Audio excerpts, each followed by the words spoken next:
Прывітанне, шаноўнае спадарства. Вельмі цешымся, што сёння сустракаемся ў месцы прыхільным заўсёды ўсім беларускім тэмам, больш складаным, гістарычным, сучасным.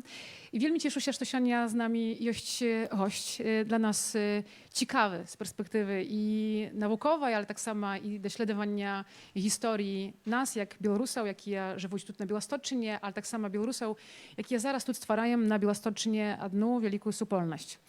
Не думала год таму назад, калі ехала на першую сваім жыцці канферэнцыю у Вільню, што сустрэнемся і навяжацца такое сяброўства з гэтага моманту. А пасля гэтай сустрэчы ў мінулым годзе Сцяпан Захаркевіч, які сёння тут з'яўляецца нашым госцем і прадставіць нам лекцыю, прыехаў са сваімі сябрамі, дакладчыкамі Еўрапейскага гуманітарнага універсітэту і са студэнтамі, якія вырашылі у сувязі з тым, што з Вільні на Беласточчыну аказваецца вельмі блізка і таксама па тэмах цікава прыехаць тут і пачаць даследаванні нашай супольнасці беларускай, беларусаў Беласточчыны з усімі рознымі складанымі лёсамі.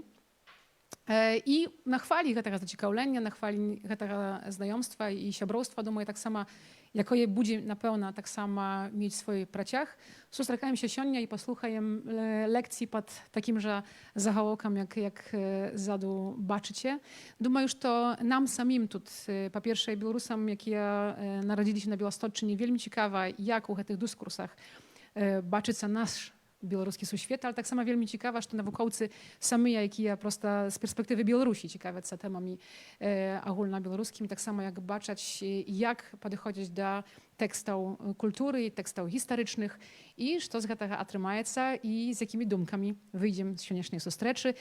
Тыя, хто будзе з намі ў жывой трансляцыі, таксама заахвочваем пасля ўжо можа звяртацца з нейкімі пытаннямі. Вядома, што не ўжывую, не будзем тут праводзіць жывой размовы з гэтай трансляцыі, але калі ўзнікнуць пытанні, можна звяртацца і да Сцяпана. І мы ахвотна таксама гэта пытанні будзем ставіць і перадаваць і далей развіваць. Так што заахвочваем, запрашаем, цешымся і дзякуем. Сцяпан, вітаем сардэчна у Беластоку. Дзякую і таксама хацеў выказаць падзякі Цэнтру беларускай культуры за супрацу. Мы рэальна гэтым летам тут былі са студэнтамі ў этнаграфічнай экспедыцыі. Наша база была ў Гайнаўцы, і гэта было неверагодна, цудоўна, цікавае, важнае месца.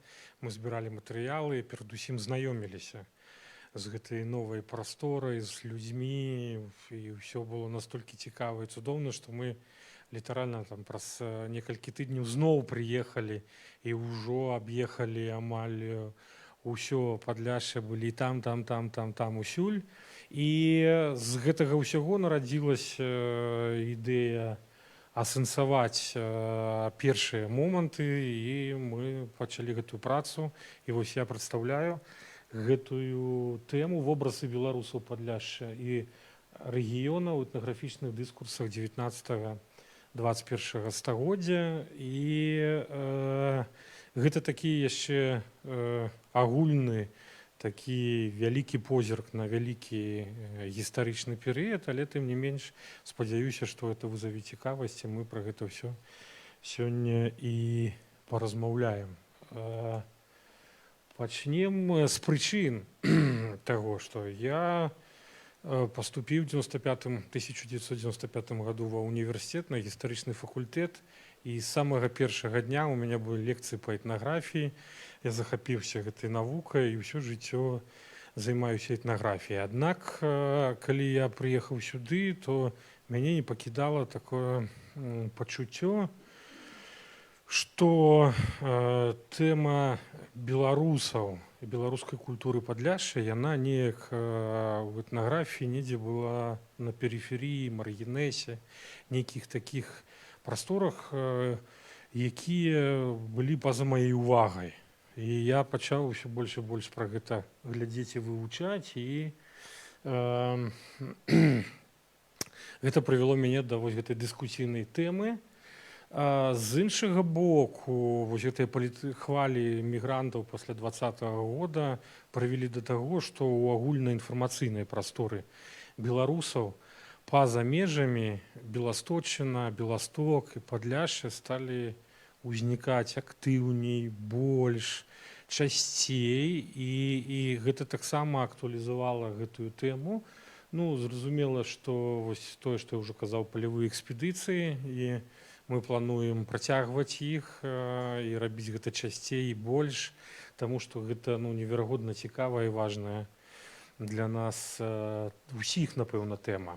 Ну, а мэта гэтага даклада, выступлення, ўсё ж такі галоўнае паказаць, як змяняліся падыходы, як змяняліся ўяўленні, як гэта бачна па тэкстах і этнаграфічных дыскурсах, і што гэтыя ўяўленні, на маю думку, яны моцна залежалі ад кантэкстаў гістарычных, палітычных, сацыяльных, эканамічных, культурных і шмат якіх, пра якія я і пастараюся сёння паразмаўляць. Ну і перадусім, як заўсёды ў навукі, некалькі такіх тэрміналагічных уводзінаў, каб было зразумела, што я маю на ўвазе, калі я кажу пра тое ці пра іншае. Перадусім, вобразы беларусаў Падляшша — гэта такое суб'ектыўная характарыстыка, сукупнасць нейкіх зафіксаваных у тэксце апісанняў этнографамі, як аўтарамі, як даследчыкамі, як канкрэтнымі асобамі людзьмі, вось гэтых рысаў, якія замацаваліся ў тэкстах і стваралі пэўныя, можа быць, нават громка сказана, але стэрэатыпы, якія потым паступова распаўсюджваліся праз адукацыю, праз акадэмічныя сеткі, праз літаратуру, праз артыкулы, ну і гэтак далей. Этнаграфічны дыскурс — гэта паслядоўная сукупнасць тэкстаў, сістэмы тэрмінаў, крыніц, літаратуры, якія ствараліся ў канкрэтныя гістарычныя перыяды, у канкрэтных абставінах, і ўсё разам гэта стварала нейкую заўважную, спецыфічную сістэму ведаў і ўяўленняў, якая уплывала на і навуковую супольнасць, і на тых простых людзей, напрыклад, пра студэнтаў, чытачоў, на асяроддзе, у якім гэта ўсё адбывалася. Ну і калі мы кажам пра этнаграфічную літаратуру і пра людзей, то калі-нікалі ўздымалася пытанне і пра рэгіён, і сам рэгіён Падляшша, Беласточчына. Там сёння будзем казаць, напрыклад, Аркадзь Смоліч прапанаваў тэрмін краіны Беларусі, то бок часткі такія. Упісваючы іх у нейкую іерархію, я таксама паспрабую ў пэўным сэнсе звярнуць увагу на тое, як і сам рэгіён упісваўся ў нейкія іерархічныя канструкцыі. І перадусім я буду імкнуцца паказаць вось гэту сувязь паміж тэкстам, аўтарам, кантэкстам і тымі дыскурсамі, у якіх гэта ўзнікалі, гэтыя тэксты, працавалі аўтары і да якіх прыводзілі тыя палітычныя, гістарычныя і іншыя нейкія кантэксты, у якіх гэтым аўтарам працавалася і жылося. І пачнем мы з імперскага часу, з апошняй трэцяй 19 стагоддзя, калі актыўна развівалася сістэма рускага геаграфічнага таварыства. У Вільні было створана паўночна-заходняе аддзяленне рускага геаграфічнага таварыства. У кожнай губерніі і генерал-губернатарстве ствараліся статыстычныя камітэты, якія распрацоўвалі апытальнікі і праграмы, якія збіралі дадзеныя па ўсім рэгіёнам, у тым ліку і па Падляшшу. І зараз у аддзеле рукапісаў бібліятэкі Вільнюскага універсітэту захоўваецца агромністы архіў вось такіх справаздач. Гэта адказы настаўнікаў, перадусім, царкоўных, прыхадскіх, мясцовых школаў, вучылішч на пэўны пералік пытанняў. Іх там вялікая колькасць. Мяне цікавіла перадусім толькі некаторая іх частка звязаная з этнічнымі вызначэннямі, з мовай і з аўтарствам саміх гэтых справаздач, аднак яны вялікія, некаторыя там ад 8 рукапісных лістоў да 50 рукапісных лістоў, дзе падрабязна апісваюцца гаспадаркі, эканоміка, чым людзі займаліся, якія былі кірмашы, што людзі вырошчвалі, куды ездзілі, і апісанне класіфікацыі заможная гаспадарка, сярэдняя гаспадарка і незаможная гаспадарка, нейкі такі усреднённы варыянт, што да чаго можна аднесці, як яна выглядала, колькі там было дзяцей, колькі там было розных, назовем так, гэтых суб'ектаў хазяйствавання, гаспадарання, да, жывёлаў і гэтых далей. Ну, вось, фактычна гэта выглядала вось так, гэта былі такія рукапісныя тэксты. Розныя настаўнікі па-рознаму іх запаўнялі, некаторыя каротка адказвалі, некаторыя імкнуліся рабіць гэта як мага больш. Дзесьці ёсць апісанні геаграфічных цікавостак, нейкіх аб'ектаў спадчыны, нейкіх легендаў, міфаў, нават ёсць апісанні песен, фальклора, нейкіх казак і гэтак далей. Аднак большая частка імкнулася рабіць гэта так лаканічна. Як бы вось нейкую праграму прыслалі, трэба адказаць, мы адказваем і адпраўляем. Але тым не менш яны былі цікавымі. Вось я ўзяў некалькі такіх найбольш звязаных з рэгіёнам. Бельскі уезд, Алексінскае вучылішча, гэта вёска Алексіна. І вось настаўнік з Алексіна пачынае пісаць вось такую справаздачу. Вось Гродненская губернія, Бельскі уезд, Гарадзенская воласць, деревня Чарны церковны.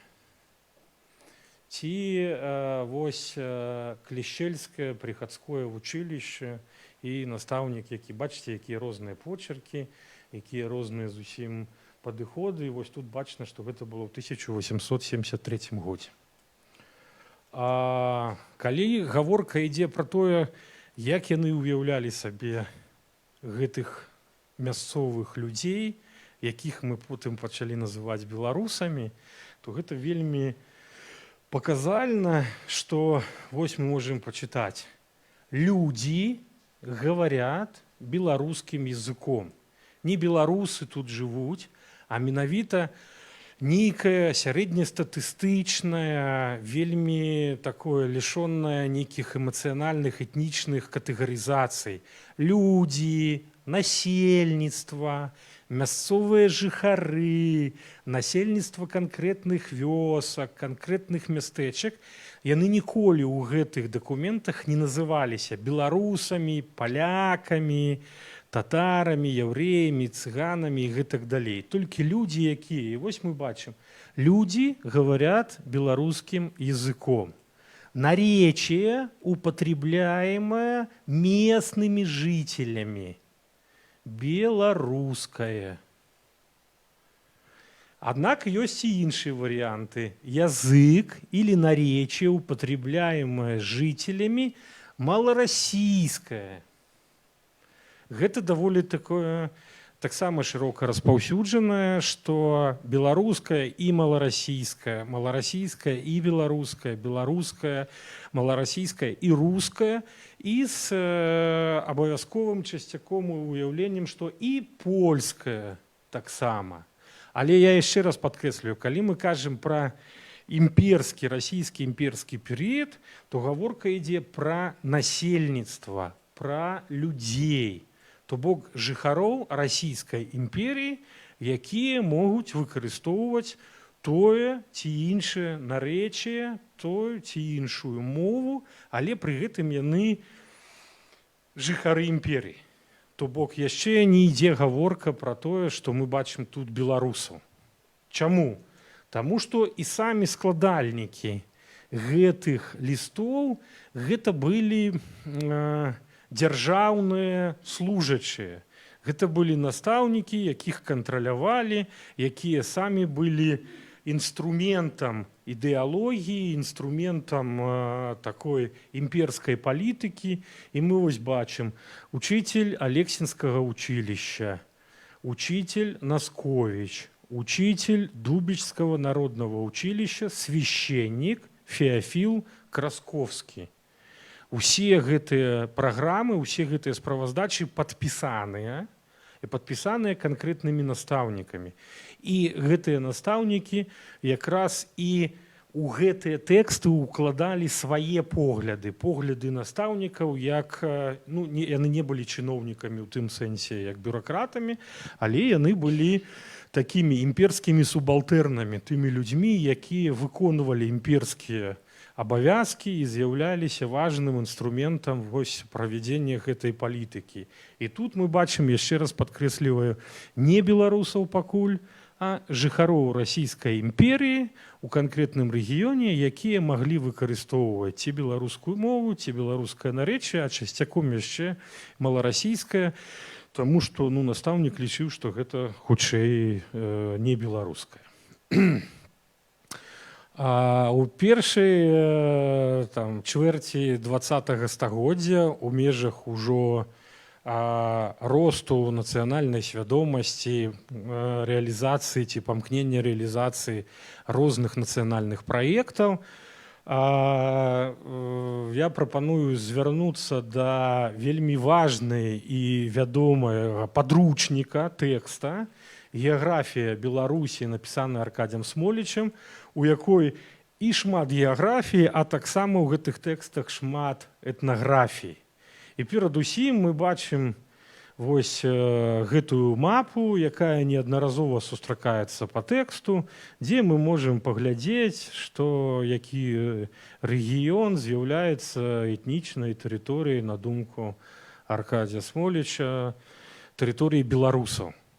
І у гэтым тэксце мы бачым ужо рэгіянальную прывязку, імкненне апісаць розныя часткі беларускай тэрыторыі, якія ён называў край, і тут ёсць і Падляссе, Надбужанскі край, у якім ён апісвае, напрыклад, рэкі Буг, Нарва, іх прытокі, Нурец, Бобр і гэтак далей, якія ўжо фактычна увязваюць рэгіён у беларускую этнічную тэрыторыю. Мы ўжо бачым не толькі ў прывязку людзей, а бачым ужо і нейкую геаграфічную рэгіянальную сістэму уяўленняў, якую ён якраз і назваў.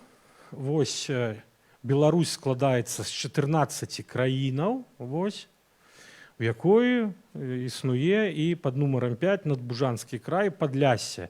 Часткова сучасная гэтая тэрыторыя яшчэ ўваходзіла ў Гродзеншчыну, так званую, Наднёманскі край, нумар 4, вось мы бачым Наднёманскі і Надбужаншчыну, якая упісана, яшчэ раз падкрэсліваю, вось у этнічную тэрыторыю, на якой жывуць беларусы. То бок мы бачым, гэта агульная тэрыторыя пражывання беларусаў, мы бачым тут рэгіён, прывязаны к беларусам і не вылучаемы за межы нейкай краіны і гэтак далей. Ён імкнецца апісаць гэта з нейкімі этнічнымі характарыстыкамі і звяртае ўвагі, што з беларусамі жывуць палякі, мазуры, на поўдні яшчэ там пінчукі, надбужанскія беларусы, самая заходняя частка беларускага народа, сумежная з іншымі славянскімі народамі, блізкімі па мове і быту да беларусаў, палякамі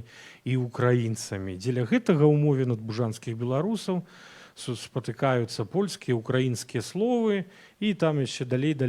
Такім чынам мы бачым сістэму уяўленняў аб беларусах, аб этнічнай тэрыторыі беларусаў і аб тым, што гэта этнічная тэрыторыя не ўпісана ў нейкі палітычны праект. Гаворка ідзе пра нейкую пазапалітычную тэрыторыю, тая, якая планавалася стаць у будучым нацыянальнай дзяржавай, але тут гаворка якраз ідзе пра ўсіх беларусаў, пра ўсю этнічную тэрыторыю, пра яе падзел, але тут мы бачым ужо такую важную фармальную спробу стварэння агульнабеларускага бачання, вобразу, у які ўпісаны ўсе беларусы, нават тыя, хто знаходзіўся там па-за межамі той палітычнай сітуацыі, і сучаснай таксама. мы бачым ужо змену, дынаміку ўяўлення. Замест насельніцтва з'яўляюцца беларусы, прычым беларусы Падляшша з'яўляюцца часткай усей вялікай тэрыторыі, у якой жывуць беларусы. У 1939 годзе пачынаецца другая сусветная вайна, і 17 верасня Чырвоная армія уваходзіць на тэрыторыю Польшчы, і афіцыйна ў савецкай прапагандзе яна далучае заходнюю Беларусь і заходнюю Украіну да БССР і УССР. І гэтая сітуацыя патрабуе прапагандысцкага ідэалагічнага афармлення, што гэта не толькі мілітарная спроба захопа тэрыторыі, не толькі барацьба за ўладу, а што гэта яшчэ мае нейкі культурны, этнічны, этнаграфічны сэнс аб'яднання народаў. Перадусім розныя навуковыя накірункі там гэтым займаліся гісторыкі сабе, там філосафы, юрысты, гэтак далей сабе, этнографы таксама. І у цэнтральным савецкім часопісе, які выходзіў у Маскве і Ленінградзе, савецкая этнаграфія, пачынаючы з 40-го года выходзяць зборнікі, у якіх пачынаюцца навуковае этнаграфічнае абгрунтаванне таго, навошта Чырвоная армія захапіла гэтыя тэрыторыі. Аднак імперскім, назовем гэта так, вучоным, якія жылі і працавалі ў Ленінградзе і ў Маскве, яны збольшага былі спецыялістамі хутчэй па Украіне, а не па Беларусі. І таму ў першых зборніках з'яўляюцца тэмы, звязаныя з украінцамі, але з беларусамі няма гэтых тэм. Калі мы вось звернемся, то можна заўважыць, вось ідзе артыкул аднаго з член-карэспандэнтаў знакамітага савецкага этнолага пра уз'яднаных украінцаў, але мы далей пачакаем, тут няма пра беларусаў, тут няма пра беларусаў. О, знаходзім беларусаў. Мышко, этнография деревни Ревков Скидельской области Гродненской губернии 1914 года. Якое дачыненне мае нейкі там артыкул до 1914 года, до падзей 1939-40 года. Справа было вось у чым, што з маскоўскім часопісам, з маскоўскімі калегамі супрацоўнічаў вось такі знакаміты беларускі этнограф Александр Ануфрыевич Шлюбскі, які ў 20-е годы актыўна працаваў, пісаў у БССР, а ў 30-м годзе быў арыштаваны.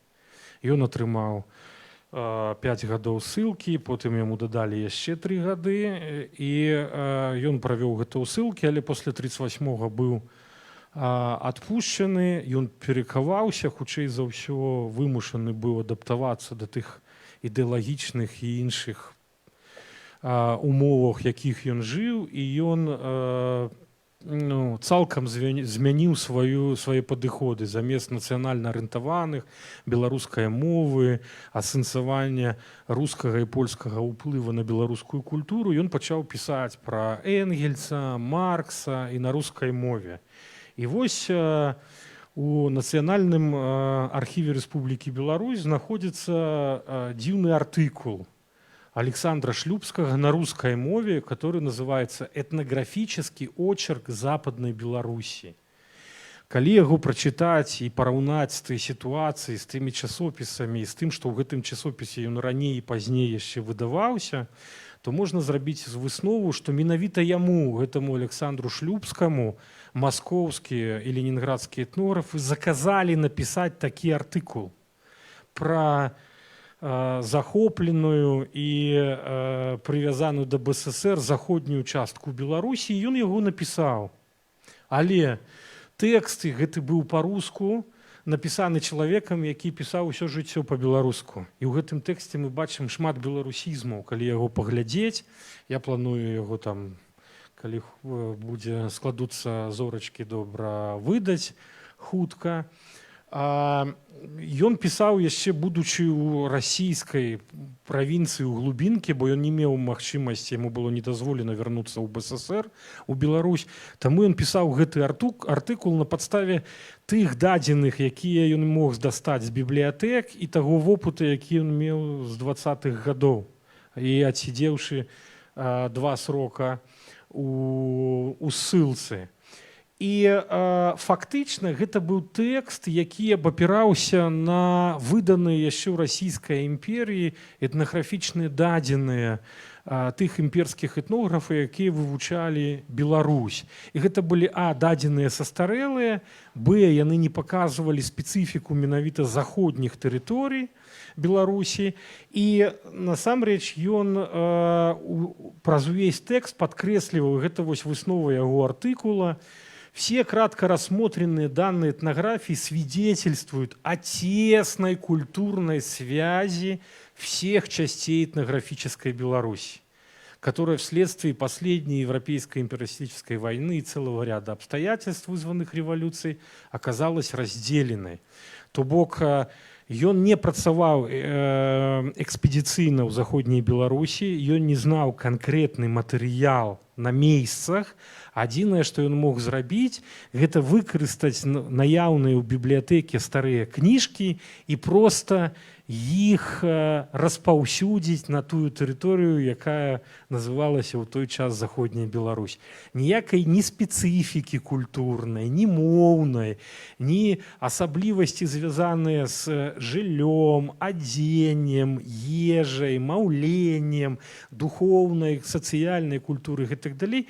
Ён проста рацыянальна не мог апісаць, таму што ён проста там ніколі не быў, з гэтым не працаваў. Аднак перад ім была пастаўлена задача, і ён увесь час у тэксце падкрэсліваў: калі мы возьмем матэрыялы па этнаграфіі Гродненскай губерніі, то мы бачым, што іх можна лёгка экстрапаляваць на Падляшша. Калі мы возьмем дадзеныя па Віцебскай губерніі, то мы бачым, што тое самае будзе па ўсей тэрыторыі заходняй Беларусі. Такім чынам мы бачым, як палітычныя ідэалагічныя кантэксты і прычыны ўплываюць на стварэнне тэкстаў, якія у сілу тых ці іншых якраз палітычных абставінаў і стваралі такі вобраз, што заходняя Беларусь – гэта частка ўсей астатняй Беларусі, яна ніяк не адрозніваецца, культура беларусаў такая самая і там, ну і значыць зразумела, што як бы, ну і захоп гэта не захоп, а ўз'яднанне двух паралельных аднолькавых паловак і гэтак далей. І такім чынам мы бачым, як чалавек, які быў спецыялістам па Віцебшчыне, які збіраў фальклор, які добра ведаў бібліяграфію, які пісаў па-беларуску з такімі моцнымі акцэнтамі на расійскія, польскія ўплывы на беларускую культуру і гістарыяграфію, ён піша рускамоўны артыкул. Але гэты артыкул не быў надрукаваны. Чаму? Таму што ў гэтым артыкуле не хапала ідэалогіі, не хапала марксізму ніякага. Там проста ў гэтым тэксце няма цытат на Маркса, на Энгельса, на Леніна і Сталіна. Няма абгрунтавання, навошта было аб'яднаць. Калі мы вернемся да, вось, напрыклад, тэкста аб уз'яднанні украінцаў, то ён пачынаецца з таго, што адно неразрывнае цэлае з Кіевскай Русью, о том, што Русь – гэта Расія, Кіев, Украіна і Расія і гэтак далей. І мы бачым, як этнографы, пачынаючы з гісторыі, актыўна, акцэнтавана пачынаюць паказваць, як аднолькава падобны рускія украінцы, і таму гэта ўз'яднанне, гэта лагічна. Такога тэкста у Шлюбскага не атрымалася, і таму яго не надрукавалі. Аднак нешта пра Беларусь трэба было друкаваць, таму што не магло быць тэкстаў пасля аб'яднання пра Украіну, але пры гэтым няма тэкстаў пра Беларусь. І таму гэты Зеленін у сваім асабістым архіве знайшоў нейкі тэкст 1914 года, які яму ў 1914 годзе нехта там даслаў, і каб гэтую лакуну, пустату пра Беларусь запомніць, ён яго туды ўставіў. І вось мы бачым, што з аднаго боку ідэалагічны тэкст Шлюбскага быў створаны, ён быў напісаны, з ім працавалі, там ёсць і праўкі пэўныя, аднак ён не быў надрукаваны, і гэта значыць, ён не папаў у гэтыя дыскурсы і далей не выкарыстоўваўся. Аднак з яго мы ўжо бачым спробу гаманізаваць беларусаў, паказаць іх як людзей, якія хутчэй усе аднолькавыя, якія фактычна, калі казаць там языком гэтага часу, марксізма, гатовыя да сацыяльных пераўтварэнняў, гатовыя да стварэння новых грамадстваў і гэтак далей. Тым не менш, праходзіць яшчэ пару гадоў, пачынаецца той перыяд Другой сусветнай вайны, які доўга выкарыстоўвалася назва Вялікая Айчынная вайна. І ў 1942 годзе ствараецца асобная спецыяльная група савецкіх этнографаў, перадусім яшчэ ў Ташкенце, потым яна пераязджае ў Маскву, якая пачынае працаваць, вывучаць і апісваць этнічныя тэрыторыі і этнічныя межы ва ўсходняй і цэнтральнай Еўропе па загаду і па заказу Генеральнага штаба Чырвонай арміі і Міністэрства замежных справаў СССР. Гэтая група рыхтавала тлумачэнні для будучых перамоваў саюзнікаў у Ялце і Потсдаме. І ў межах гэтай групы працавалі этнографы па Ўкраіне і яе граніцах з Румыніяй, Польшчай, Венгрыяй і гэтак далей, па Беларусі, якія вывучалі граніцу беларусаў і палякаў, па Літве, а потым далей па Польшчы, Венгрыі, Балгарыі і далей. І вось адзін з іх, з беларускіх даследчыкаў, Маісей Яковлевич Грінблат, быў запрошаны як беларускі савецкі этнограф, спецыяліст па Беларусі, які павінен быў напісаць тэкст, спецыяльны тэкст, які быў напісаны пад грыфам совершенно секретна і выкарыстаны ў дакументах галоўнага ўпраўлення выведкі і контрвыведкі Генштаба Чырвонай арміі, і які пісаўся пад абсалютным кантролем. Захавалася перапіска ў архіве Акадэміі навук Расійскай Федэрацыі ў Маскве, дзе рэцэнзіі на тэксты пішуць палкоўнікі і генерал-маёры управлення выведкі Генштаба, што вось тут у вас зашмат археалогіі, вот тут трэба больш фактуры гістарычнай. Уявіце сабе, палкоўнік выведкі піша такую навуковую рэцэнзію на этнаграфічны тэкст, які утрымліваў сябе, ён называўся «Аб заходніх раёнах рассялення беларусаў».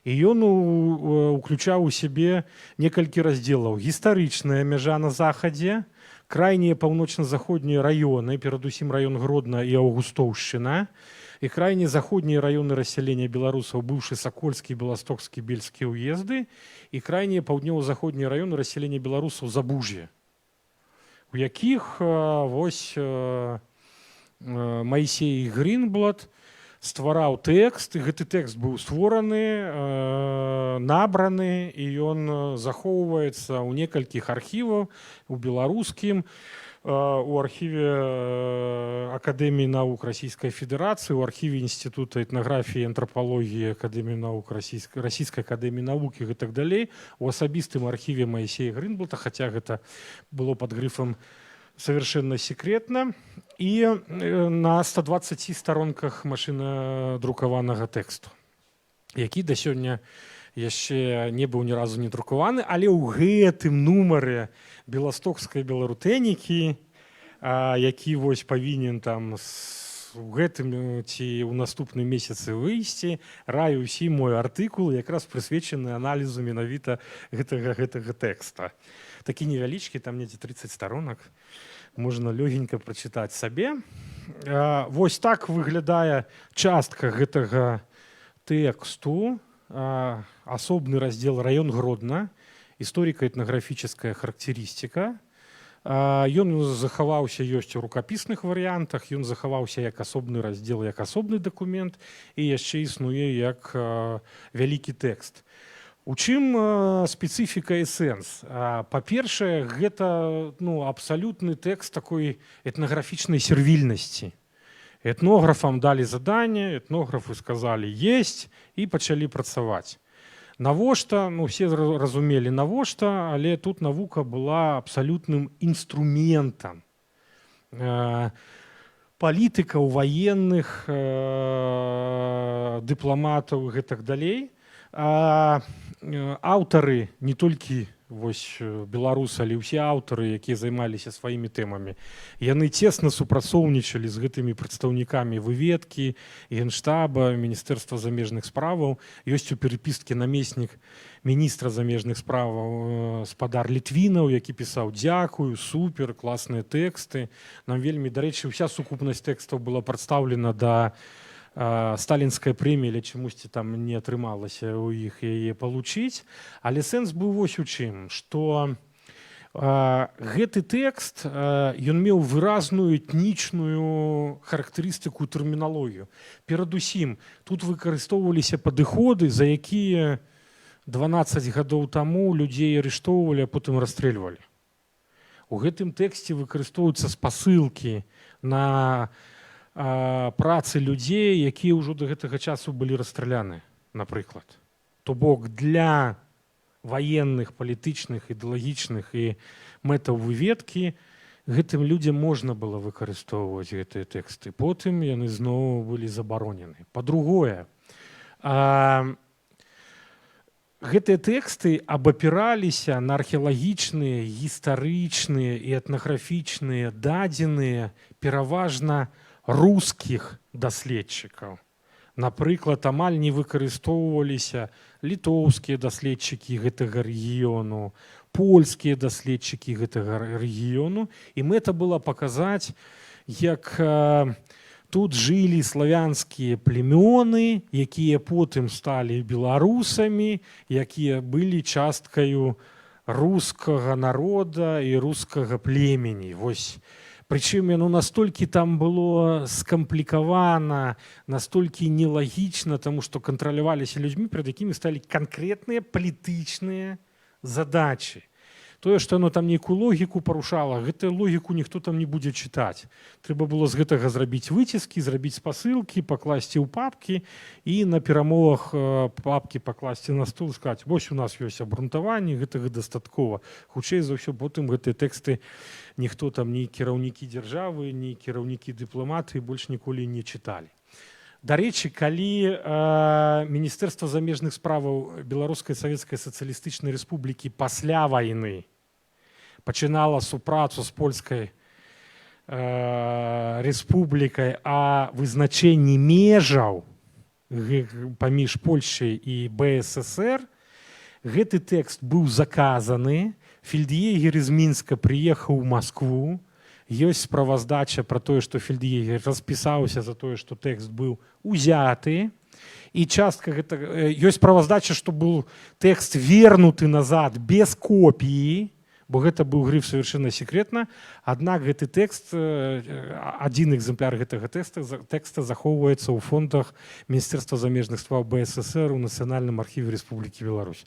То бок яны абавязаліся не рабіць копію, а копію такую зрабілі. І вось у гэтым тэксце дакладна вызначана, што Беласточчына у большай сваёй ступені з'яўляюцца этнічнай тэрыторыяй беларусаў. І там, дарэчы, павінна была быць мапа на 24 лістах, але гэта мапа, на жаль, не знойдзена. Вось на якой падрабязна павінна была быць размалёвана і створана мапа гэтай заходняй мяжы беларусаў. Аднак яна пакуль невядома, дзе знаходзіцца, у тэкстах і архівах яе няма, на жаль. І гэты тэкст паказвае, што збольшага Беласточчына у сваіх сэнсах яна з'яўляецца этнічнай тэрыторыяй беларусаў. Аднак, як мы ведаем, пасля вайны гэтая тэрыторыя пераходзіць у польскую дзяржаву, і гэта сведчанне таго, што нават калі для палітычных мэтаў і ствараліся тэксты блізкія к навуковым, аднак палітычныя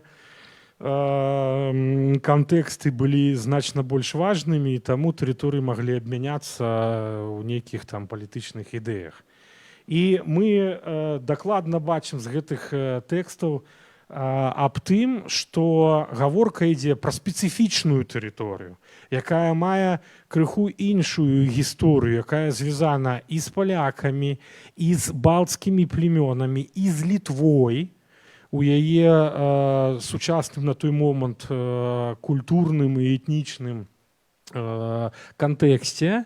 Аднак гэта тэрыторыя абсалютна беларуская і павінна знаходзіцца ў межах Беларусі. То бок мы бачым працяг таго дыскурса, які быў звязаны з ідэямі па тлумачэнню уз'яднання БССР з заходняй Беларусі і разгляду тэрыторый гэтых этнічнай тэрыторыі беларусаў з тым самым, што падабенствам з этнічнай тэрыторыі беларусаў Падляшша. Аднак і тут гэты тэкст не стаў часткай таго інструменту, і тэрыторыя адышла да Польшчы. І фактычна тут я пачынаю ўжо крыху скончваць, бо ўжо і час і ўсё такое. У пасляваеннай беларускай этнаграфіі фактычна нельга казаць аб тым, што беларускае Падляшша ці беларусы Падляшша ці беларуская культура ці культура беларусаў Падляшша становіцца важнай асобнай тэмай даследаванняў. Фактура можа быць выкарыстоўвана ў тых ці іншых варыяцыях, у тых ці іншых агульных манаграфіях, звязаных з матэрыяльнай культурай, там жыллём і гэтак далей, але асобнай тэмай не становіцца. І толькі пасля набыцця незалежнасці Беларусі з'яўляюцца тэксты такога падручнікавага характара Віктара Стэфановича Тітова, спачатку ў 90-х годах у некалькіх варыяцый, потым у 2000-е, у якой паступова тут это нема картинкі, сорі. Гаворка ідзе пра культуру беларусаў у Беларусі, а потым асобны раздзел беларусы не замежжа, як цікава ён гэта назваў, прыдумаў, а беларусы сумежжа, у якой ён асобна вылучае Віленшчыну і асобна не Падляшша, а Беласточчыну. То бок вось новая прывязка да новага рэгіянальнага падыходу. Гаворка ўжо ідзе не пра Падляшша, а пра Беласточчыну. І тут фактычна гаворка ідзе пра першы этнаграфічны падручнік незалежнай Рэспублікі Беларусь. Беласточчына і беларусы Падляшша ўваходзяць у этнічную тэрыторыю беларусаў, але ўжо не з'яўляюцца часткай Беларусі, а часткай сумежжа Беларусі. І гэта такая цікавая выснова, што вясковая народная культура беларусаў Падляшша, гэта я ўжо напісаў чамусьці, Беласточчыны, там дакладна Беласточчыны, такая самая, як вясковая народная культура Беларусі. То бок ён робіць равенства, роўнасць паміж вясковымі культурамі, але дакладна вызначае, што гаворка ідзе не пра Беларусь, а пра сумежжа Беларусі. І гэта новы вобраз, новыя рэаліі, новая рэчаіснасць. Аднак гэта ідэя не атрымала далейшага развіцця, таму што і ў палітычных, і ў нейкіх іншых кантэкстах беларусы Беласточчыны і Падляшша, як жыхары замежжа, зноў перасталі быць важнай тэмай для даследавання этнографаў Беларусі. На жаль. Таму ёсць і эканамічныя прычыны, таму што ў 90-е, пачатку 2000-х арганізаваць экспедыцыі, асабліва калі дзяржава не вельмі была ў гэтым зацікаўлена, каб прыехаць і вывучаць, было вельмі складана. Хутчэй, можа, тут это некалькі разоў абмяркоўвалася. Мы бачым кантакты праз мастацтва, праз журналістыку, праз пісьменніцтва, праз такія мастацкія культурніцкія праекты. А вось этнаграфія і навука застаецца паза. Пры тым, што я б хацеў падкрэсліць вось гэтую ідэю, што існуе асобная фігура Мар'яна Пецюкевіча, беларускага этнографа Польшчы ці беларускага польскага этнографа ці польскага этнографа з беларускімі каранямі, які займаўся.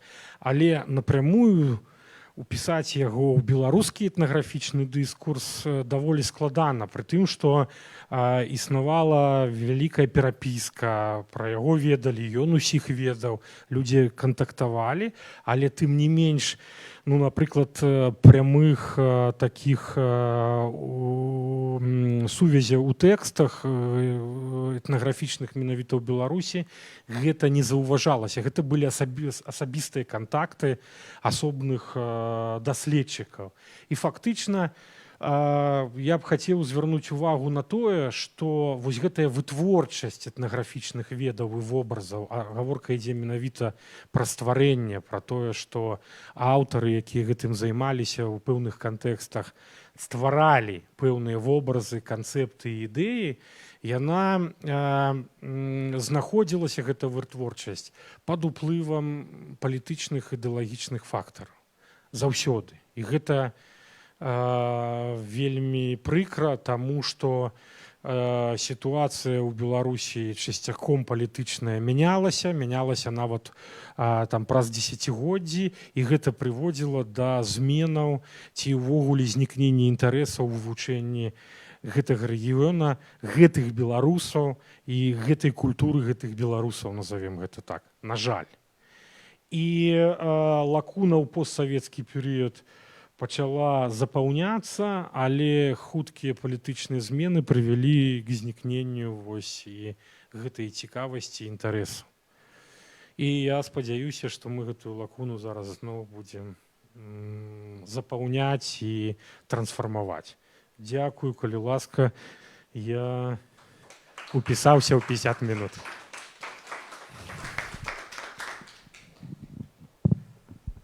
Калі ёсць пытанні, у мікрафон. Калі ёсць пытанні, я з задавальненнем на іх адкажу. Так, добрый дзень. Ёсць такое невялічкае пытанне. Яно трохі не пра беларусаў Падляшша, але хутчэй звязанае з працай Цітова. Мне вось было цікава, ці калі ён пісаў пра Сумежжа, вы сказалі, што ён разглядаў Вільнюсшчыну, Беласточчыну, а ці разглядаў ён, напрыклад, Смаленшчыну як рэгіён, ці гэта было па-за дыскурсам, па-за даследаваннем? Ён узгадваў, безумоўна, узгадваў гэта. І, дарэчы, вось якраз прыклад палітычнага кантэксту. Увесь час існавання з 94-го, назовем гэта, па сучаснасць існуюць вялікія дастаткова даследчыцкія сумесныя праекты беларуска-расійскія, прысвечаныя вывучэнню, напрыклад, памежжа беларуска-расейскага, моўнага, фальклорнага, этнаграфічнага, гістарычнага, сувязі, падабенства культуры, змены і гэтак далей. Таму што яно мае палітычны кантэкст. У гэты бок былі спробы праз гісторыкаў, часткова праз этнографаў, былі ініцыятывы там Эльжбеты Смолуковай, яшчэ цэнтра там з Варшаўскага універсітэта, інстытута славістыкі, такія там Люблінскага цэнтра, мясцовых даследчыкаў Беластокскага універсітэта, але гэта былі такія мясцовыя ініцыятывы, яны не сталі часткай вось гэтых вялікіх, назовем, беларускіх дыскурсаў. Яно не папала ў такія кананічныя важныя тэксты падручнікаў, калектыўных ці такіх важных фундаментальных манаграфій, прысвечаных там асобным элементам ці, напрыклад, там усей культуры Беларусі. Вось так.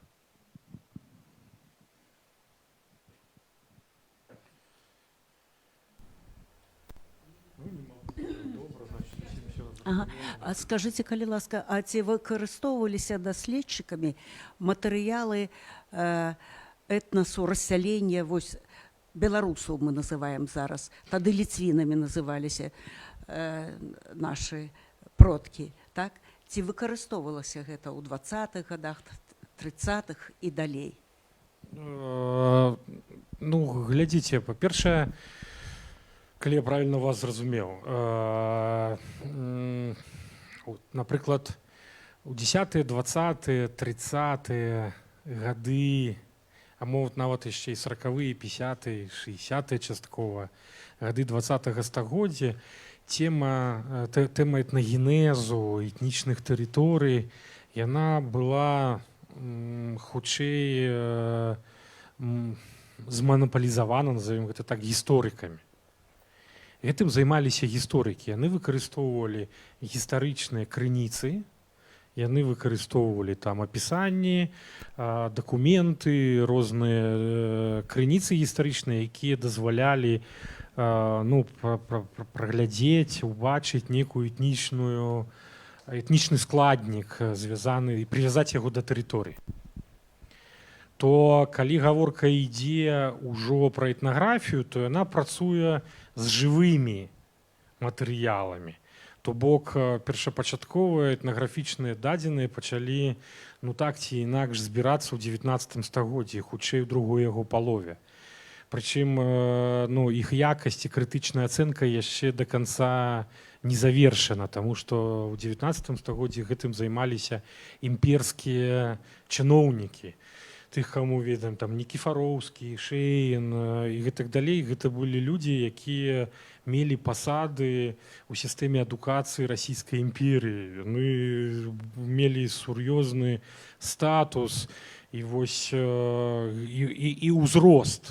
І таму іх даследаванні трэба зараз ужо крытычна асэнсоўваць, таму што наколькі яны апісвалі то, што бачылі, а не то, што хацелі, напрыклад, бачыць.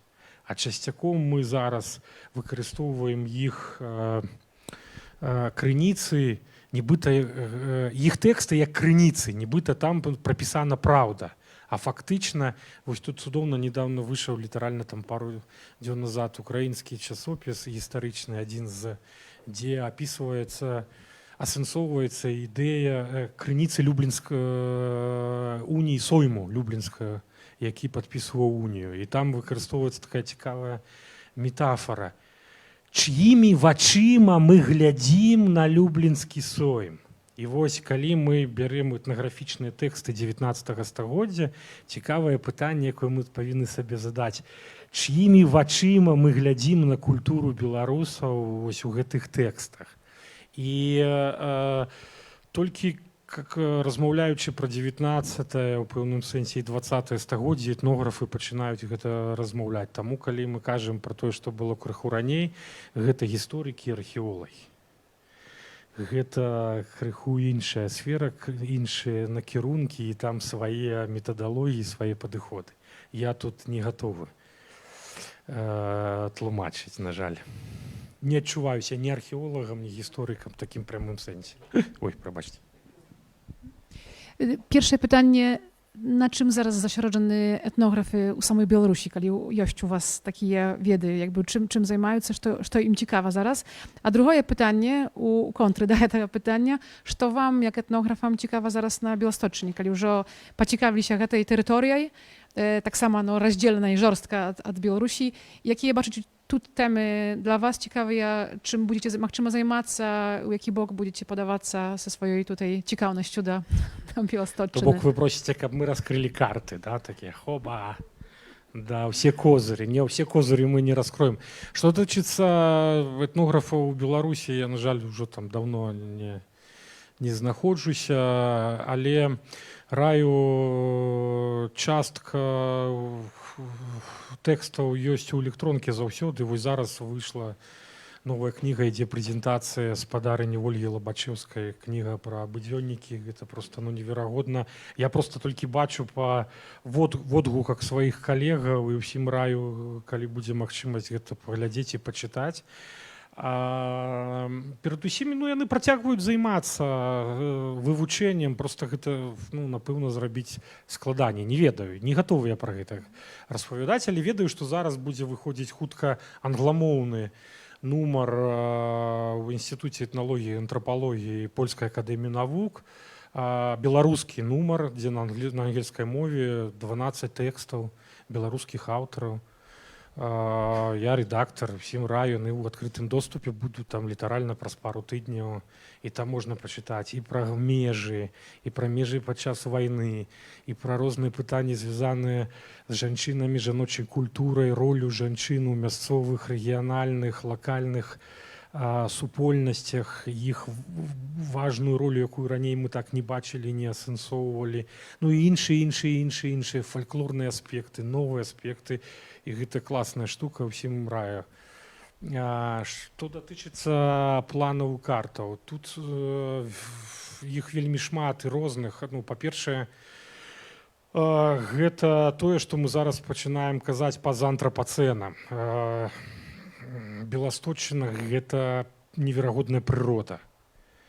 Экалогія, рэкі, лясы, Белавежская пушча і людзі, якія не проста жывуць, а яны ўпісаны. Вось пані Марыя не дасць мне саўраць. Мы размаўлялі летам і нам апавядалі проста вось як быццам бы, напрыклад, Нарыў река, як яна як жывая, як частка. Вось я і ёсць, ну не ведаю хто там, маці, сяброўка, суседка, сястра, як тое, што з'яўляецца часткай. І вось у нас шмат ідэяў наконт вось гэтага асэнсавання. Калі мы былі ў Гайнаўкі, проста там тут такі дуб, там такі дуб, там. А мы з'ехалі праз пару дзён, там у цэнтры Гайнаўкі хадзілі зубры. І мы-то фатаграфаваліся з гэтымі пластыкавымі, там это, как-то яны там называюцца, там это болік і лёль, не боль. І такі. Да, там такія, а потым прямо у тым месцы жывыя зубры. І вось гэта пражыванне ў прыродзе. Вось, і пражыванне з прыродай. І як праз нейкія сферы там, і лесазагатоўкі, лесанарыхтоўкі, выкарыстанне. І не толькі з таго, што гэта дрэнна, але тое, як людзі жылі ў той момант, яны па-іншаму на гэта глядзелі. І то якраз, як змяняюцца руслы рэкаў, то бок такі экалагічны, дзе прырода з'яўляецца часткай вось гэтай аб'ектнасці, не аб'ектнасць, а суб'ектнасць. Не толькі людзі, якія маюць права, але і прырода, як мае права. Волкі, якія выходзяць на дарогу, зубры, якія выходзяць на дарогу і змяняюць наше паўсядзённае жыццё. Гэта першае. Другое, гэта хутка будзе тут у Варшаве канферэнцыя, буду выступаць. Я ўжо пачынаю прыдумваць такі беластокскі Наполеон, я гэта бачу сабе так. Такія шмат каржоў уяўнасцей, лакальныя ўяўленні, рэгіянальныя ўяўленні, чыста беларускія гістарычныя краёвыя ўяўленні, польскія нацыянальныя дзяржаўныя ўяўленні, якія таксама частка, і нейкія еўрапейскія пазадзяржаўныя, якія існуюць адначасова ў выглядзе таго, што ў чым жыве грамада, грамадства, людзі, якое існуе паралельна. З аднаго боку працуюць беларускія арганізацыі, беларускія пісьменнікі, аўтары, журналісты. З іншага боку простыя людзі, там банкіры, фермеры пішуць кнігі пра свае ўласныя вёскі. З іншага боку ствараюцца кантэксты, звязаныя з гісторыяй бежанства, вайны, выклятых жаўнежаў і гэтак далей, якія маюць такі выключна беларускі мясцовы кантэкст. Агульная гісторыя, прывязваючая да рэгіёну, і еўрапейскія эсэнцыі, якія зараз накладваюць. Новая экалогія, новая прырода, новая турыстыка, новыя рэчы. І для Еўропы важны якраз вось гэтыя лакальныя рэгіянальныя штукі, якія б маглі выходзіць на новы ўзровень. Вось гэта вельмі цікавая тэма, і тут яна такая выпуклая, проста неверагодна, каб вось да канца не ведаю, як гэта пакуль рабіць, але там аб'ёмы, гэта вельмі цікава, вось як яно функцыянуе паралельна. Асобна можна, мяне цікавіць гэтыя фестывалі. Кожнай вёскі, там я хочу составіць графік, праглядзець, якое оно мае значэнне, хто ўдзельнічае, чаму, як. Але вось тут мне кажуць, што гэта трэба шмат піць, там, напрыклад, што здароўе ўжо не тое і так далей, але гэта вельмі цікавая тэма, да, стварэнне гэтых лакальных івентаў, імпрэзаў, якія там кансалідуюць, ствараюць новае бачанне, але з іншага боку гэта такія сучасныя цэнтры, абсолютно, ну, такой, типа, не мясцовое, а такой некой еўрапейскай, мастацкія цэнтры, даследчыцкія цэнтры, цэнтры, якія сумяшчаюць, вось як у фіёнікаў там, да, вось гэты сучасны рэп, рок, не ведаю што, вось з гэтымі традыцыйнымі танцамі і спевамі, як мы бачылі у гэтым жніўні, калі прыехалі людзі там з Ірландіі, Пакістану, там не памятаю, з Кітаю ці некую, і якіх просто так хопа фіёнікі зачапілі і пачалі з імі танчыць, і яны пачалі танцаваць мясцовыя. Ну, і гэта просто, ну, мяняе уяўленне. Як вось гэты такі сінтэз, салат, мультикультуралізм, які хто його назове, не ведаю, як гэта, але гэта супер цікава, важна тэма. Ну, яшчэ шмат чаго, але гэта ўжо козырі мы не будзем выкладаць усе. Я спазніўся на эту лекцыю, вось, але я чакаў сапраўды даклад па тэме, тому што вобразы беларусаў Падляшша это блізка так было б постаці беларусаў. Бо калі было постаці, тады это было б ясна, што з імёнамі. А калі вобраз беларусаў, то напэўна павінна быць апісанне там каўтун, там ці ось высокі, худы чалавек. А так я пачуў частку лекцыі пра даследаванне апісання этнаграфічных межаў, дапушчальных этнаграфічных. Ці было в лекцыі сапраўды пра вобразы?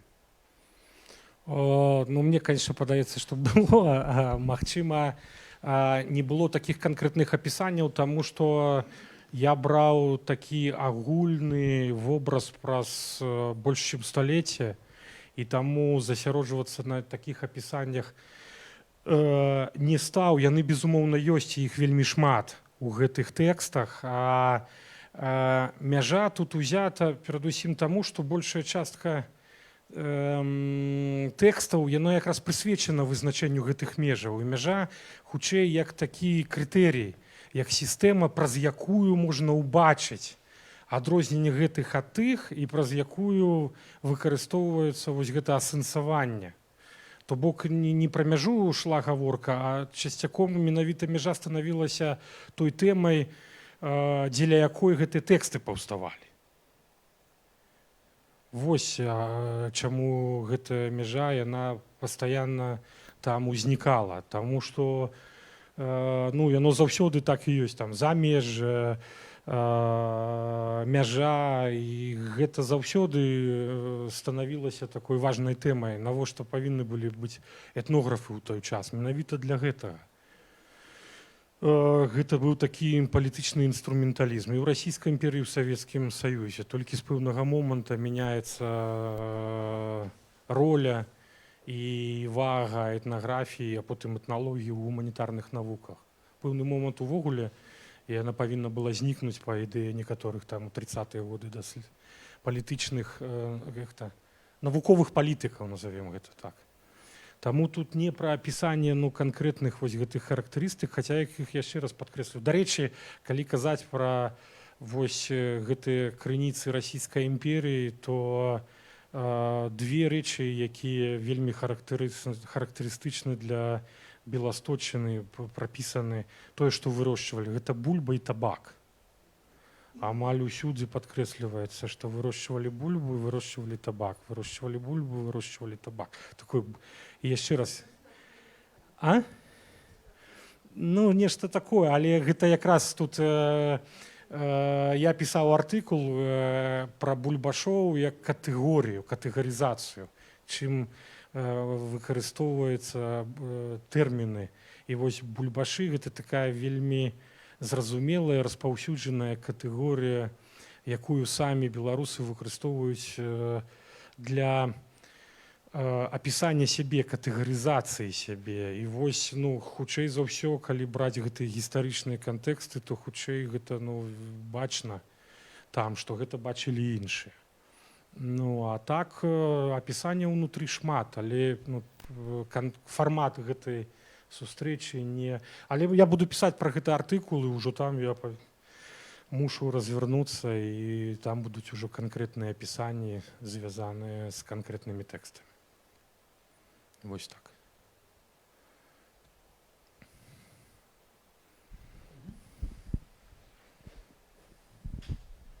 Я хочу запытацца яшчэ вось пра тое, ну, як бы вяртаючыся да пытання, чыімі вачыма глядзелі на беларусаў Падляшша, у якіх-небудзь з гэтых сістэм, которые іх апісвалі, былі спробы тых людзей саміх запытацца, кім вы сябе адчуваеце, ці кім вы сябе усведамляеце, ці гэта заўсёды было такое, вось гэта беларус Падляшша, ён там ходзіць на працу, робіць тое і тое, апранае тое і тое. І, напрыклад, вось калі гэтыя імперскія як бы апісальнікі, звесткі гэтыя падавалі свае пра беларусаў, ці адзначалі яны яшчэ што-небудзь апрача лінгвістычнага гэтага фактара, там, я не ведаю, рэлігію, ці яны гэтым не адрозніваліся на той момант наогул ад іншых беларусаў? Не, рэлігійна, безумоўна, праваслаўе падкрэслівалася заўсёды, але там у пэўных рэгіёнах на гэта проста не звярталі ўвагі. Ну, так як самі яны пісалі і вырашалі, што пісаць, то некаторыя проста рабіліся прочеркі. Ну, ці ён не лічыў гэта цікавым, ці, напрыклад, не хацеў. Але мова ёсць у кожным. У кожным такім апісанні. Калі я не памыляюся, нумар 3 у другім раздзеле, пытанне пад нумарам 3, яно заўсёды было звязана з мовай, і гэта ўсюды выкарыстоўвалася. Што датычыцца таго, як там, типа, што адказвалі самі, як іх вывучалі, то якраз гаворка ідзе пра, ну, беларускую этнаграфію, дзяржаўную, у сэнсе пра тых этнографаў, якія былі беларусы з Беларусі, якія там працавалі і пісалі тэксты. І вось з гэтых тэкстаў відаць, што збольшага гэта былі людзі, якія мелі адукацыю этнаграфічную, якія займаліся, але у кантэкстах яны вымушаны былі пра гэта пісаць, але там, ну, калі і былі, то былі хутчэй як, ну, людзі, якія праязджалі там, а не як даследчыкі ў экспедыцыях, на жаль. Таму што падчас 21-39 года гэта была частка Польшчы, якую вывучалі польскія даследчыкі либо з Віленскага універсітэта, з кафедры этнаграфіі, там пад кіраўніцтвам ці Рэнкройцавай, ці Машынскага, ці гэта быў Варшаўскі універсітэт, які больш там па лесе вывучаў, туды з'язджаў. А за савецкім часам экспедыцыі туды былі. І дадзеныя з гэтых экспедыцый, яны ёсць у архівах. І часткова той жа Грынблат, калі пісаў пра беларусаў, ён выкарыстоўваў гэтыя дадзеныя, але гэта была тэрыторыя Польшчы, і яна, ну, не ўпісвалася. У той момант мы пішам пра тое, што знаходіцца ў межах БССР, а тое, што знаходіцца ў межах Польшчы, пра гэта адказваюць польскія даследчыкі. Яно, ну, так працавала. У 90-х сітуацыя крыху змянілася, але яшчэ раз падкрэсліваю, гэтым займаліся, ўсё роўна гэта ініцыятыва ішла ад польскіх даследчыкаў, дзе беларусы маглі, хутчэй маладыя, якіх там выкарыстоўвалі як летнія школы для таго, каб іх адукаваць і там развіваць. Аднак, ну, сітуацыя змянілася, і гэта проста, ну, не засталася запатрабаванай проста.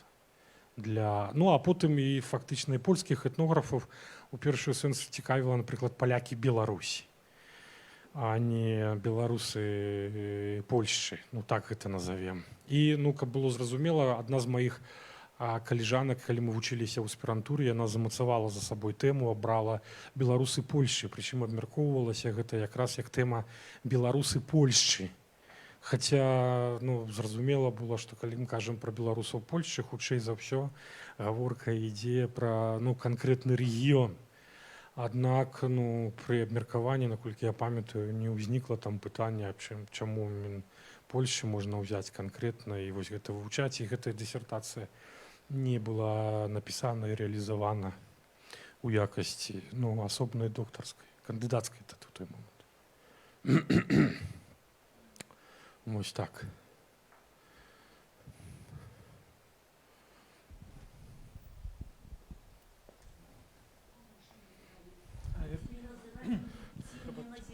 Адыход мясцовага насельніцтва Падляшша, так, ад цікавасці да беларускай этнаграфіі, да самаацэнкі сябе як беларусаў, самаідэнтыфікацыі. Ці яны раствараюцца ўжо ў польскім менталітэце, ў польскім этнасе і з часам у невялікай перспектыве могуць знікнуць. Ну, як тут визначення беларуси. ну, такое, мне падаецца, Падляшша. што ў невялікай перспектыве мы ўвогуле можам тут усе знікнуць.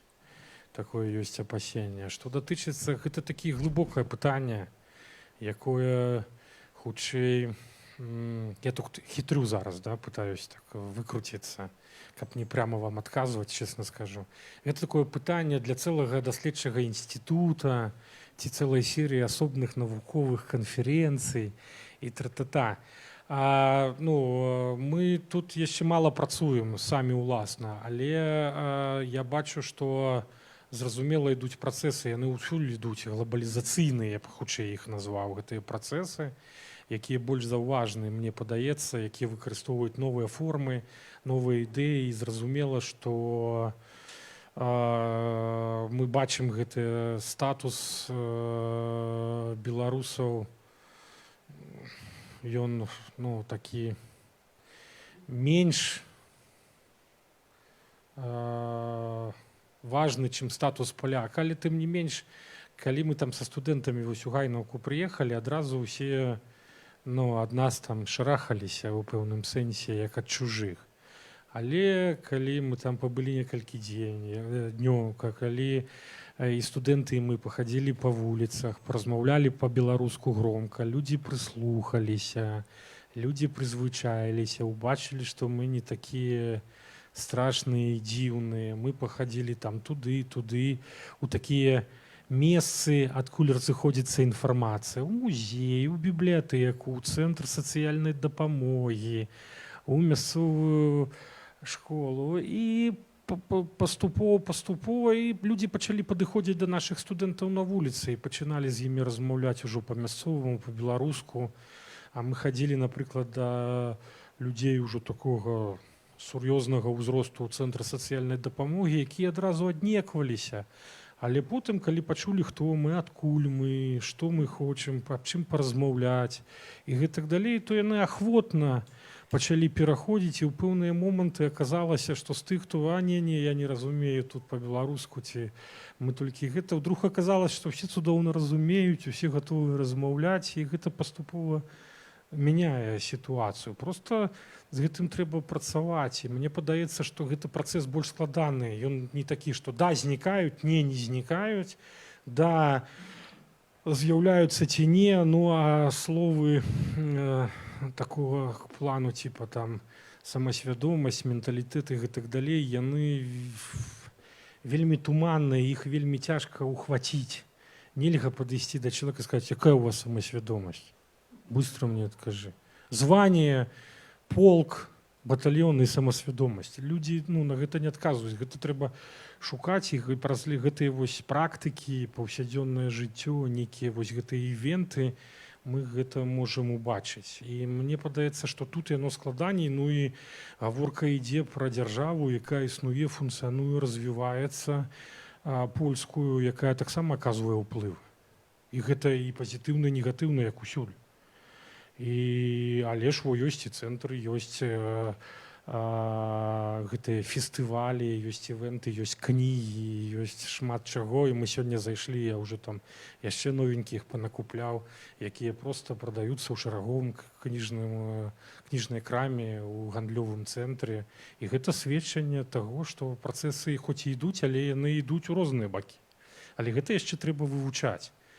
І нам якраз, ну, як тым, хто типа з Беларусі, хто мае той вось вопыт, ну, як даследчыка, мне гэта вельмі цікава ўпісаць гэта, зразумець і даць гэтаму асэнсаванне вось з таго боку, убачыць гэта маімі вачамі і апісаць гэта праз мае вочы, праз і можа там данесці ў выглядзе тэкстаў, у выглядзе прэзентацыі, у выглядзе лекцыі, у выглядзе, можа быць, кніг у будучым.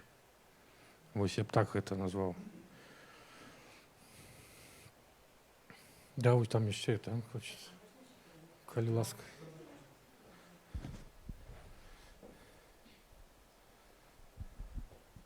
Ці ёсць у вас, напрыклад, яшчэ навуковы інтарэс да вывучэння беларусаў Віленшчыны, ну вось, напрыклад, тутэйшых гэтак далей, бо іх таксама вельмі цікавая сітуацыя. Калі паназіраць, як яны размаўляюць, там такая мяшанка беларуска-польская. Безумоўна. Але, ну ведаеце, так? Вось, што з тутэйшымі ў Вільні? Але ж, ну, так як-то, тэмаў вельмі шмат. а нас мало, ну і тому приходиться вибирати. У даденому випадку мені зараз цікавить ось Білосточчина, Подляшша і ситуація тут. Але ну, я живу там, і я гэта бачу, і яно ўсё роўна стварае свае паралелі, свае асэнсаванні. Але я літаральна некалькі дзён таму прыехаў з Вроцлава з канферэнцыі, дзе якраз выступалі беларускія, польскія, літоўскія гісторыкі, якраз абмяркоўвалася тэма віленшчыны. І там заўважна, нягледзячы на што гэта навукоўцы, што гэта людзі, якія імкнуцца да аб'ектыўнага, там выразна бачна палітычныя пазіцыі, якія аказваюць уплывы. Адныя хочуць убачыць больш літоўскага, другія больш польскага, а трэція хочуць сказаць, дык там ёсць і беларуская, хаця б хоць нейкая. І гэта ну, таксама стварае праблемы, таму што ўсё роўна вось гэта гістарычная палітыка, яна зараз сэнсовая. Я якраз не хочу займацца гістарычнай палітыкай, не хочу навязваць, а наадварот. Да? І гэта адзін з прынцыпаў антрапалогіі. Слухаць людзей, глядзець за людзьмі, даваць ім слова, а не навязваць ну, як бы, свае палітычныя ідэалагічныя кантэксты. Гэта рабіць цяжка, безумоўна, але ну, мы да гэтага ўсе імкнемся. Вось так бы я назваў. Конечно, мы б хацелі, але ну, на жаль, дзяржаўнай падтрымкі ніякай няма, яна не зацікаўленая, таму мы вымушаны гэтым займацца і выбіраць. Дадзеным я галасую за Падляшша, за Білосточчину.